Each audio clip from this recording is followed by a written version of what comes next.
Imagine discovering that one of the most influential queens in history, the woman who united Spain, bankrolled Columbus, and laid the foundations of its empire, made a vow so revolting it threatened to poison her own court. Isabella of Castile swore an oath that turned her undergarments into legend for all the wrong reasons. But was this tale of royal decay mere medieval rumor? Or did Spain's most celebrated queen truly spend almost a decade without changing her linen? We are about to dive into the life of Queen Isabella of Castile. Please don't forget to subscribe to Rotten Ages if you appreciate this kind of videos. Picture this, year 1482, inside the resonant chambers of the Castilian court, Queen Isabella rises from her throne. Her gaze was sharp, filled with fire, as she addressed an audience of nobles, clergy, and military leaders. The Reconquista, the centuries-long campaign to expel Muslim rule from Iberian lands, was approaching its final act. Only one bastion remained, the Emirate of Granada. Isabella, styled the Catholic Queen, was determined to see God's mission completed at any cost. In that charged moment, she swore an oath before the Virgin Mary and the assembled powers of her kingdom. She proclaimed she would not change her linen camise, the simple white garment worn closest to the skin, until Granada was conquered. It was meant as a gesture of humility and steadfast devotion, but the vow would prove to be far more than a mere act of symbolism. At first, the court received her declaration as a dramatic but holy sacrifice. Isabella's reputation as devout was already well established. They assumed this was nothing more than a temporary penance, a ritual abstinence from comfort to secure divine favor in war. But as weeks gave way to months, and months to years, the oath remained in force. The same garment clung to her body through seasons of heat and cold, through illness, bleeding, and battle prayers. None dared question her. She was seen as God's chosen ruler, destined to restore Christian Spain. Her adversaries were framed as enemies of the faith itself. Yet behind palace doors, her ladies whispered of sores spreading on her skin. Courtiers discreetly pressed scented cloths to their noses during audiences. Still, Isabella refused to yield. What began as physical discipline began to warp something deeper. Her unbending faith hardened into severity. Those closest to her noticed her nature changing,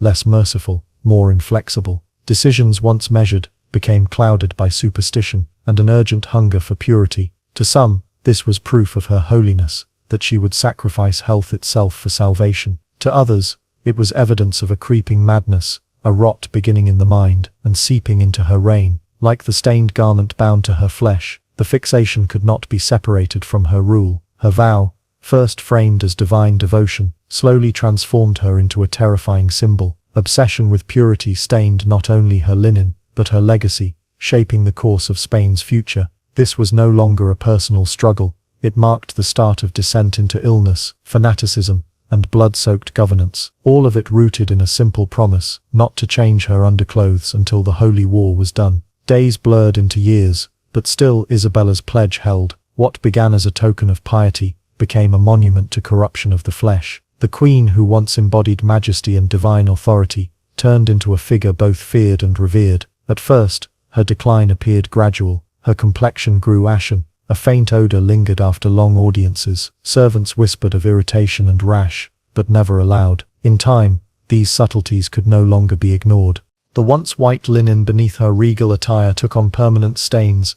Darkened by sweat, blood, and bodily fluids, it hardened against her skin like another hide, stiff and foul. The physicians tasked with preserving her health tread carefully. They recorded her deterioration in veiled words, corruptions of the flesh. Their own survival depended on never speaking openly. But beneath polite euphemisms, the truth was grotesque. Sores erupted beneath the cloth, rubbed raw without relief. Some became infected, festering wounds that drew insects. Parasites nested in the folds of fabric and skin. Still, no one, not even her most intimate attendants, was allowed to acknowledge it. To challenge the vow was to commit blasphemy. Silence became law. The royal court, once a stage for counsel and policy, descended into collective denial. Nobles hid perfumed cloths beneath their faces. Servants moved briskly and silently. The stench and rot of Isabella's body seeped into the politics of Castile, choking reason itself. Even foreign emissaries remarked on the horror. Ambassadors returned to their homelands with unbelievable tales of a queen whose very presence sickened men, who appeared spectral and diseased, yet whose authority remained absolute. Through it all, Isabella continued to govern. She held audiences, decreed edicts, prayed daily, all while her body wasted under the velvet and jewels of monarchy. What was framed as spiritual endurance became her physical destruction. Her sacred oath rendered her simultaneously a beacon of holy resolve and a portrait of madness unchecked. No one dared intervene, no one dared offer aid, and so, Isabella endured, decaying silently at the empire's heart, while her court pretended nothing was wrong. As the queen's body weakened, so too did her mind's balance. Once admired for intellect and composure, she crumbled beneath the burden of her vow. Physical corruption was horrifying, but her mental unraveling was worse. Once calculated judgments turned erratic, rituals dominated her days, prayers had to be repeated with exact cadence. The placement of objects, the order of ceremonies, every detail had to be rigidly observed. The smallest deviation drew her wrath. Devotion had turned to compulsion. Inside the palace, courtiers became prisoners of endless protocol. The smell surrounding her was intolerable. The garment fused to her skin emitted a stench, compared to decomposing flesh. Some attendants whispered it was like walking through a battlefield days after the fallen had been left under the sun. Yet no servant could recoil or withdraw without risk of disgrace or punishment. Foreign envoys, sent for alliances or trade, returned shaken. Letters and memoirs told of nausea and dread in her chambers. One diplomat from France confessed to being ill for days after breathing the air of her court. Still, Isabella pressed on. To her, suffering brought proximity to God. Any suggestion to ease her burden was dismissed coldly. Her once trusted counsel became mute shadows, nodding without debate. Faith and madness had become indistinguishable. Advisors feared her judgment was compromised. Strategic choices delayed by omens. Decrees issued from visions. Her enemies were no longer only heretics or Moors, but glances, doubts and imagined shadows. Paranoia consumed her. The most powerful woman in Christendom had become unrecognizable. A monarch enslaved to compulsion, collapsing in body and mind. Yet her crown still commanded reverence. Her words still carried law. Spain endured its queen, though her presence brought disease and despair.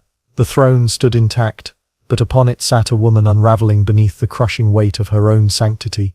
The campaign for Granada was meant as Isabella's crowning triumph, the last jewel of her holy mission. Militarily, it could have been swift. The emirate was already fractured, outnumbered, and on the brink of collapse. But under Isabella's obsessive gaze, the conquest transformed into something slower and crueler, reflecting her own decline. From a fortress near the front, she directed the campaign with iron will. She refused to consider diplomacy. Letters offering surrender were dismissed as Satan's deception. No compromise with infidels, she declared. Yet those closest recognized a deeper truth. It was not about war, it was about the vow. Victory had to mirror her ordeal. It had to bleed, and it had to prolong. Living among her soldiers in decaying strongholds, she shared their hardships, or rather, imposed hers upon them.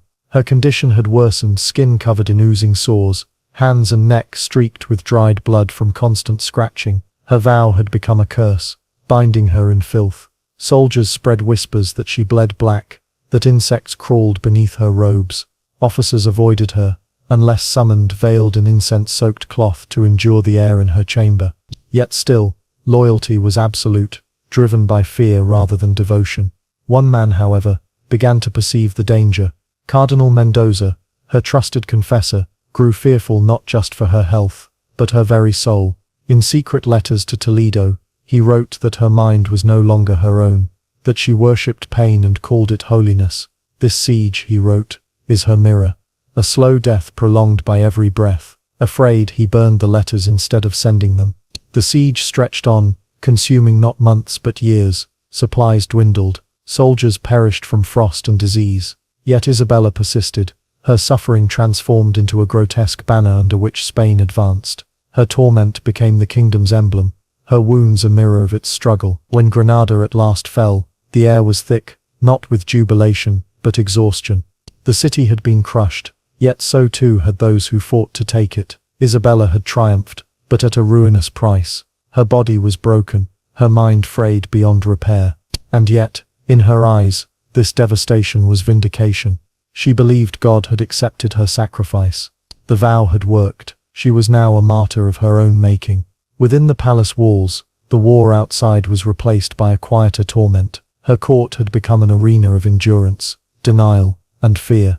Each morning unfolded as ritual, not of devotion alone, but of agony. Her ladies-in-waiting, noble women trained in elegance, were expected to dress her. That task meant approaching her diseased body, handling the decayed chemise fused to her skin, and enduring the noxious air that clung to her like a second garment. It was more than distasteful. It was hazardous. One by one, these women fell ill. Some developed angry sores on their hands and arms. Others coughed ceaselessly, their lungs failing in the foul atmosphere of her chamber. Several disappeared quietly from service, sent home under vague pretenses: fatigue, spiritual retreat, frailty. Those who remained understood the truth. Proximity to the queen was poisonous, yet none dared speak it aloud. To wince in her presence, to cough as she passed, was judged not as discourtesy, but as sacrilege. Her vow had become sanctified relic. Her decay was viewed as divine burden. To challenge either was to question God himself. Thus silence reigned supreme. The palace corridors fell into eerie hush. Courtiers bowed through waves of nausea, forcing smiles through clenched teeth. Even priests approached with caution, blessing from afar, rather than risk her fury. Servants were rotated often, not for fairness, but because few could endure her presence for long. Wash basins filled with foul-colored water, rats scurried brazenly through the walls. Yet, Isabella ruled unshaken, convinced that her torment was holy. The court, trapped in her shadow, absorbed her suffering, as if it were duty. Foreign envoys visiting during this period left horrified. One Italian diplomat described the royal court as a mausoleum of the living, where truth rots faster than flesh. His reports depicted not majesty but lunacy, disguised as sanctity. Yet, inside Spain, chroniclers offered a different tale. They avoided unpleasant detail. Portraitists painted her glowing and serene. Ballads celebrated her as mother of the nation.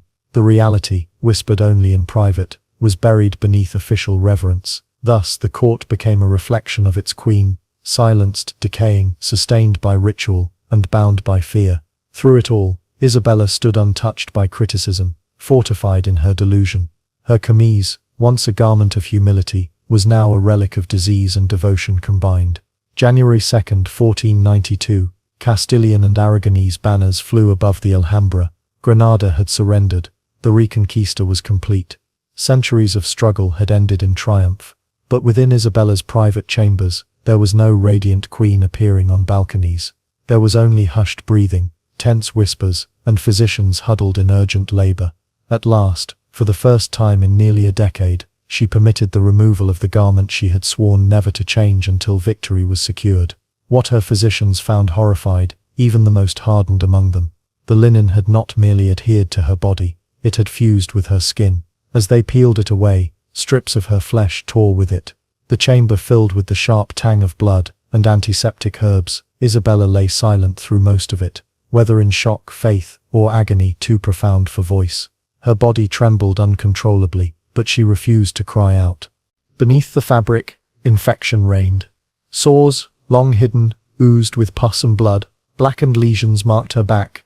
Angry rashes covered her sides and thighs. In places, the skin peeled away on its own. Years of vermin, filth, and untreated wounds had left her immune defenses in collapse. To the world outside, none of this could be known. She was quickly hidden from public view. Rumors circulated: exhaustion, fasting, prayer retreat. But behind the sealed doors, her physicians fought for weeks to stave off sepsis and organ failure. For nearly 3 months, she remained veiled in clean wrappings, fed carefully, her body fighting to recover from the torment she had imposed upon herself. Yet even in this broken state, her mind was sharpened, not weakened. From the depths of her illness, she drew renewed purpose. If her agony had secured Spain's purification, then it must continue. The vow had not crushed her spirit, it had crystallized it. It was from that sickbed that Isabella issued one of the most infamous orders of her reign, the Alhambra Decree of March 1492. The edict commanded the expulsion of all Jews from Spain, unless they converted to Christianity. Communities that had flourished for centuries on Iberian soil were uprooted within weeks. Families fled with infants in arms, or sacred scrolls hidden beneath clothes. Those who refused baptism were driven like criminals toward ports and borders. The queen, who could barely walk unaided, whose skin still bore raw wounds, now projected her affliction outward. Her personal ordeal had become state policy. The Reconquista might have ended, but her holy war had not. The expulsions were only the beginning. The Inquisition, already dreaded, rose to new heights of terror. Public executions became rituals of supposed righteousness. Accused heretics, whether guilty or not, were paraded, tortured, and burned before crowds. Smoke drifted above plazas, like offerings to a wrathful heaven. Isabella observed with solemn resolve, convinced these were not acts of cruelty, but of purification. Yet the purge was not without advantage. Gold, land and possessions, stripped from Jews and executed heretics, flowed directly into the royal treasury. From this bloody wealth, Isabella funded Christopher Columbus's westward expedition, a crusade reborn on an uncharted sea. The irony was grim. The very fortunes stolen from broken families and burned flesh financed Spain's imperial dawn. The future glories and atrocities of empire were rooted in fire. Under Isabella's rule, devotion blurred into devastation. She did not see cruelty but divine selection. She believed herself chosen, shaped by suffering, sent to purge the impure.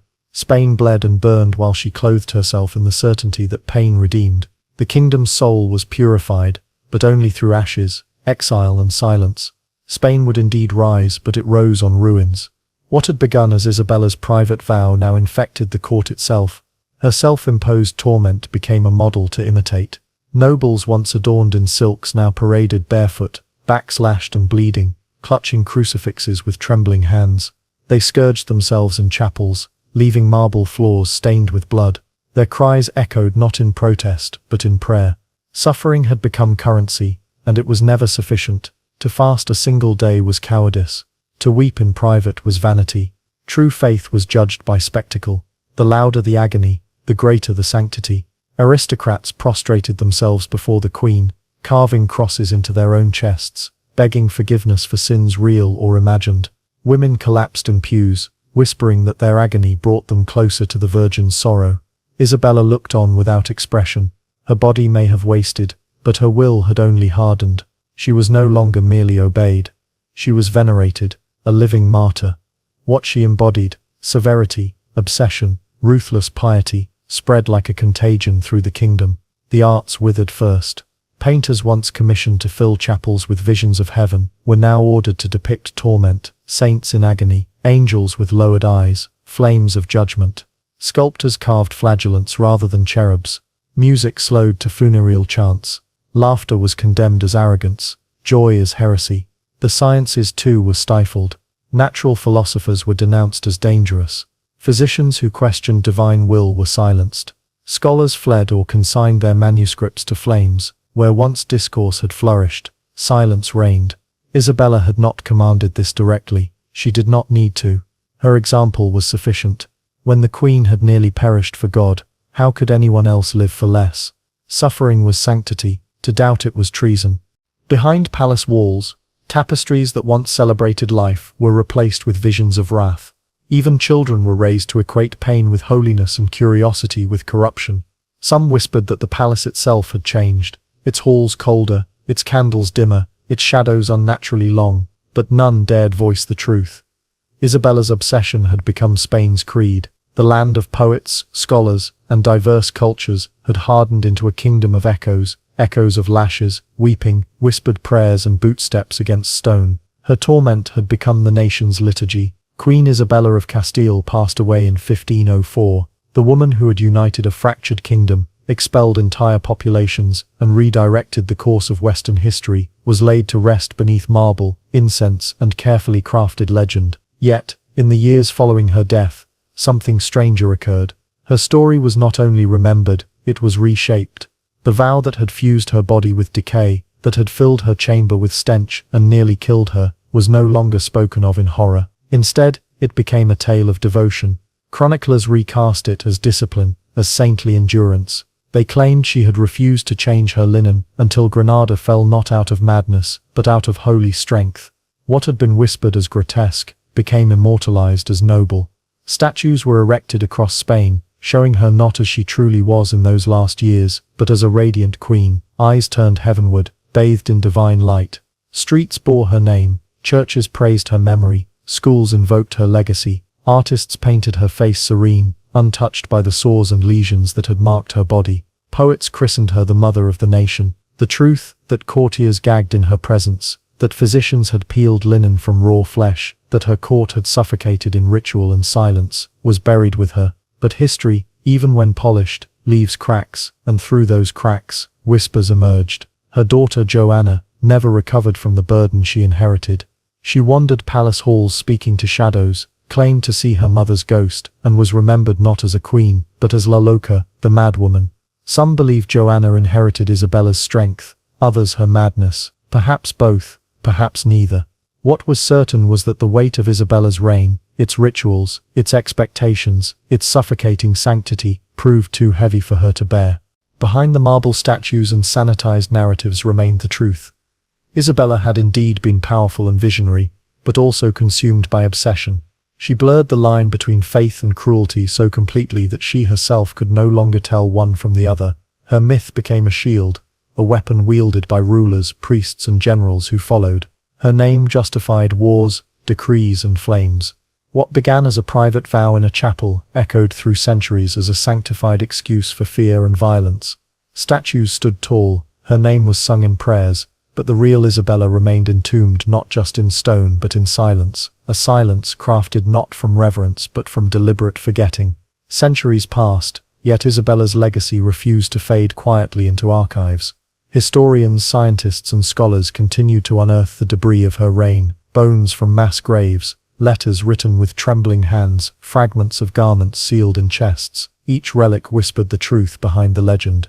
The chemise, though lost to time, lived on in memory, no longer cloth, but symbol. Once exalted as proof of sanctity, it came to be studied as evidence of psychological collapse, of obsession unchecked until it infected an entire nation. What Isabella had done to herself, allowing her body to rot in the name of purity, was grotesque enough. But her true legacy was graver. She made her own torment a model for policy, a pattern of destruction imposed on her people. Spain rose under her reign, yes, but it rose on ashes. Jews, Muslims, thinkers, poets, skeptics, entire communities erased not for crimes but for identity. Inquisition chambers became temples of cruelty. Public squares rang not with songs but with screams, and always her name was invoked as justification. Even in death, she remained untouchable, her image unassailable. Medical historians, looking back, speculate about her afflictions, open sores, obsessive rituals, self-denial until collapse.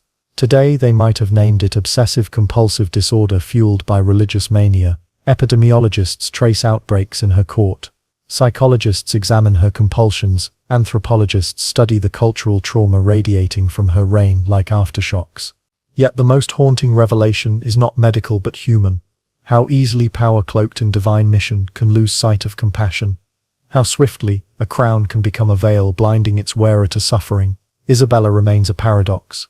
Saint and tyrant, visionary and destroyer, martyr and monster. Her rotting chemise, long gone, still speaks volumes of faith carried too far, of obsession elevated to law, of how one woman's vow shackled an empire.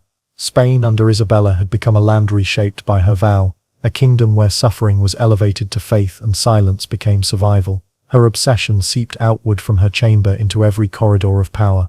What had begun as the decay of one body became the doctrine of an empire. By the time of her death in 1504, the transformation was complete. Isabella was remembered not as the frail woman whose body had rotted beneath a chemise, but as the Catholic queen who united a realm and purified its soul. Yet the reality could not be so easily polished. Those who lived through her reign, servants who gagged in her presence, priests who feared her fury, nobles who whipped themselves bloody to imitate her devotion, carried scars invisible to the official chronicles. Her legacy outlived her body. The vow that fused cloth to flesh became a story retold as sanctity rather than madness. Her name, invoked endlessly, gave weight to new wars, new decrees, new flames. Kings who followed used her as precedent. Priests cited her as proof of divine mission. Generals marched beneath her memory as though it were a holy banner.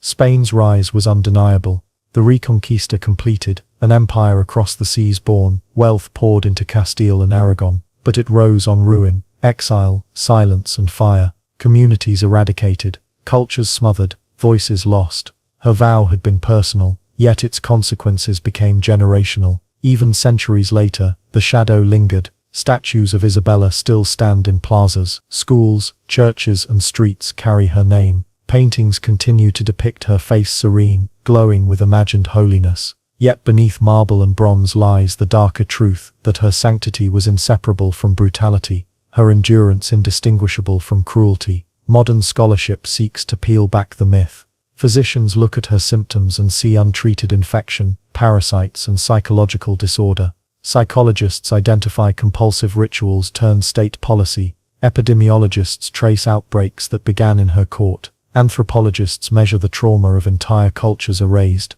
Together they reveal a ruler whose vow to God spiraled into national torment. The tragedy was not simply that Isabella destroyed herself in the name of holiness. The greater tragedy was that her suffering became contagious. She turned her pain into spectacle, her obsession into expectation, her decay into creed. Nobles bled to prove devotion. Artists abandoned beauty to glorify torment. Scholars silenced themselves for fear of fire. Children grew up believing joy was heresy and agony was proof of grace. Her chemise, long rotted away, remains one of history's most haunting symbols, not because of the fabric itself, but because of what it represented, the moment faith hardened into fanaticism, when one queen's vow became an empire's chain. Isabella remains a paradox. A woman who united Spain and financed voyages that would reshape the world, but who also unleashed exile, fire, and silence upon her own people. To call her merely saintly is to forget the screams that echoed in her plazas. To call her only cruel is to deny the vision and determination that made her formidable. She was both. She was contradiction embodied. What endures most is not her marble tomb or the sanitized legend, but the warning her story carries. That power, once cloaked in the language of divine mission, can slide easily into cruelty. That devotion, unchecked, can become destruction. That suffering, once mistaken for sanctity, can erase joy, reason, and compassion from an entire nation. The queen who vowed never to change her undergarments until Granada fell, left behind more than an empire. She left a lesson etched in blood and silence that when faith becomes obsession, it consumes not only the believer but all who live under their rule. Her rotting chemise may have been buried with her, but its memory endures, woven not of linen, but of fear, silence, and fire.